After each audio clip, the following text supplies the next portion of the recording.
Papa Pio XII, este santo extraordinário da Igreja Católica, tem algo a dizer para mim e para você. Diz assim: lembra-se de que você tem no céu não somente um pai, mas também uma mãe. Que bom que nós temos uma mãe, nós temos um pai. Pedimos ao Senhor esta graça na palavra que iremos estudar no dia de hoje. Está em 2 Timóteo, capítulo 1. Está começando a Bíblia do meu dia a dia.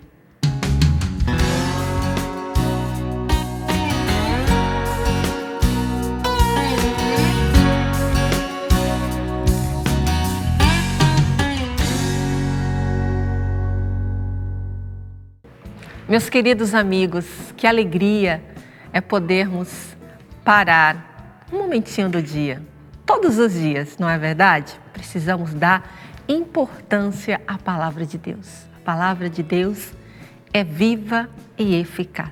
Ela cura, liberta e salva a nossa vida. Antes de lermos esta palavra, vamos rezar um pouquinho. Em nome do Pai, do Filho e do Espírito Santo. Amém. Pedimos a intercessão de Nossa Senhora, que ela interceda por nós, nos concedendo um coração profundamente grato. Ave Maria, cheia de graça, o Senhor é convosco. Bendita sois vós entre as mulheres, e bendito é o fruto do vosso ventre, Jesus. Santa Maria, Mãe de Deus, rogai por nós, pecadores, agora e na hora de nossa morte. Amém. Olha, vamos estudar a segunda carta de Timóteo. Na verdade, são duas cartas. Primeira carta de Timóteo e hoje vamos iniciar a segunda carta de Timóteo. Você já encontrou aí na sua Bíblia? Vamos ler juntos? Antes mesmo de lermos, eu acho que é interessante nós pedirmos ajuda ao Padre Carlos para entender o contexto desta carta e para quem ela se destina. Por favor, Padre Carlos, explica para nós. Neidinha, tudo bem, minha querida? Que alegria podermos evangelizarmos o povo de Deus, levar essa palavra de Deus ao coração e à vida de tanta gente que tão piedosamente nos escuta. Povo de Deus, estamos aqui continuando a nossa reflexão, esse estudo sobre a palavra de Deus, e hoje nós estamos nos adentrando já na segunda carta de Paulo a Timóteo. E só para a gente situar um pouco o contexto, a finalidade, a destinação dessa palavra de Deus ou desta carta. É muito parecido com o que falamos a respeito da primeira carta de Paulo a Timóteo, ou como também a carta de Tito, que logo mais vamos fazer a nossa reflexão. São as chamadas cartas pastorais.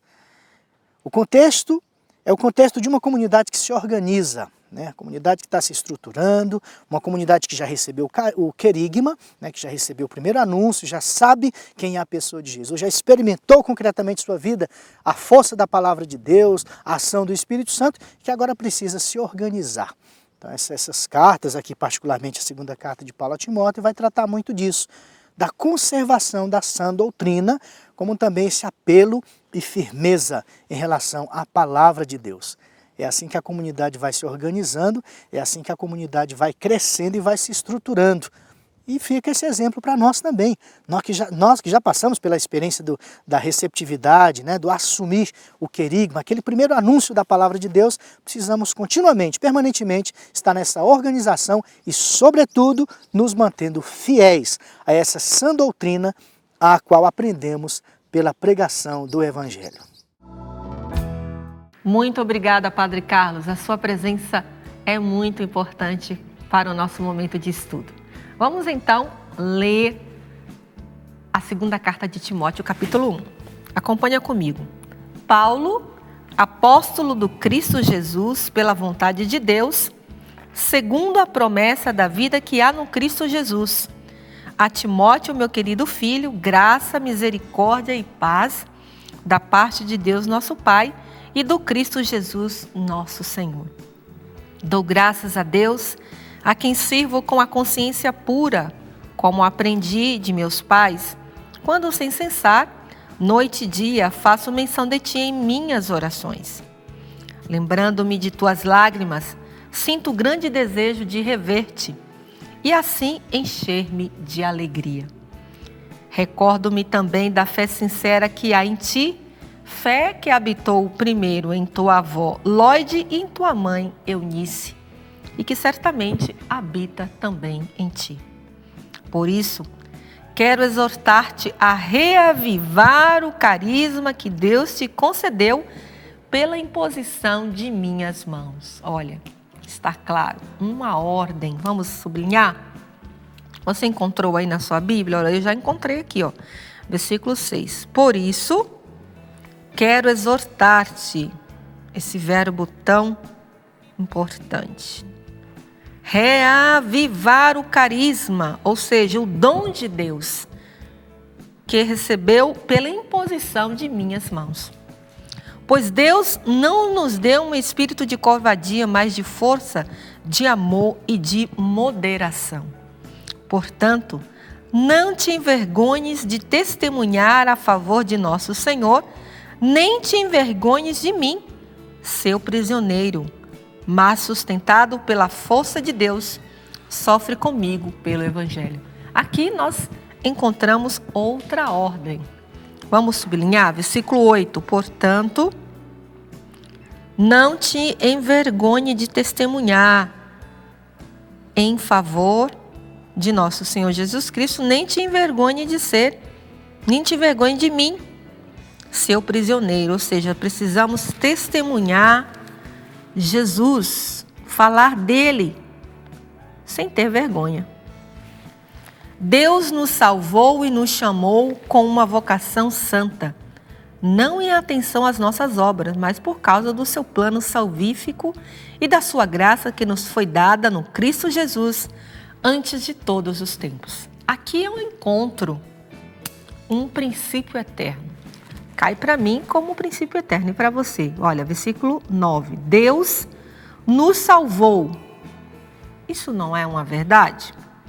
E nos chamou com uma vocação santa. Ou seja, somos chamados a viver esta santidade. Por causa do seu plano salvífico e da sua graça, que nos foi dada no Cristo Jesus antes de todos os tempos. Isso nunca vai mudar. Esta graça foi agora manifestada pela aparição de nosso Salvador, Cristo Jesus, o qual destruiu a morte, fez brilhar a vida e a imortalidade por meio do Evangelho, do qual fui constituído pregador, apóstolo e mestre. É por isso que estou suportando também estes sofrimentos. Mas não me envergonho, pois sei em quem acreditei e estou certo de que Ele é poderoso para guardar até aquele dia o bem a mim confiado. Toma como norma as palavras salutares que de mim ouvistes na fé e no amor do Cristo Jesus. Aqui uma ordem, vamos então sublinhar, versículo 13.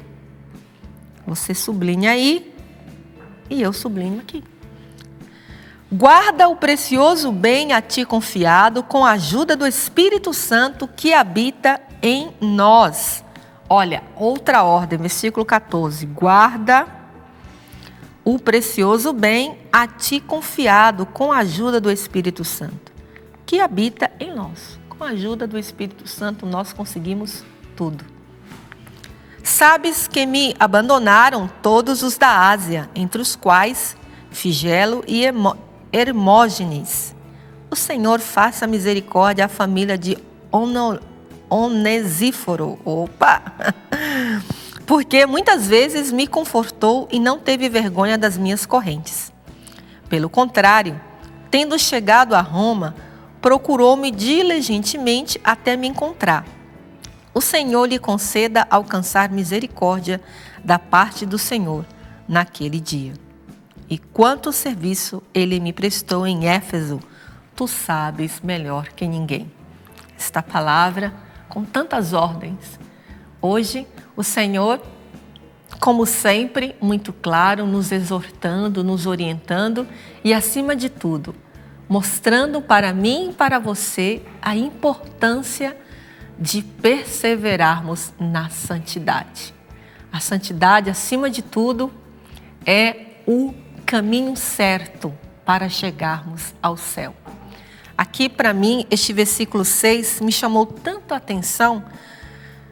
São Paulo faz esta recomendação e, acima de tudo, exorta a Timóteo a reavivar o carisma que Deus te concedeu.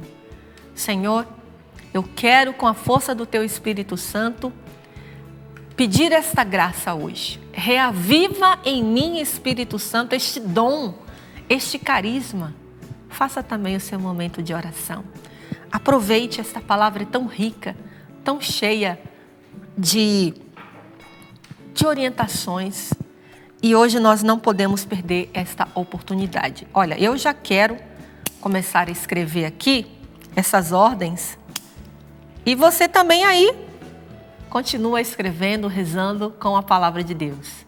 Fico por aqui, te vejo no próximo A Bíblia no meu dia a dia.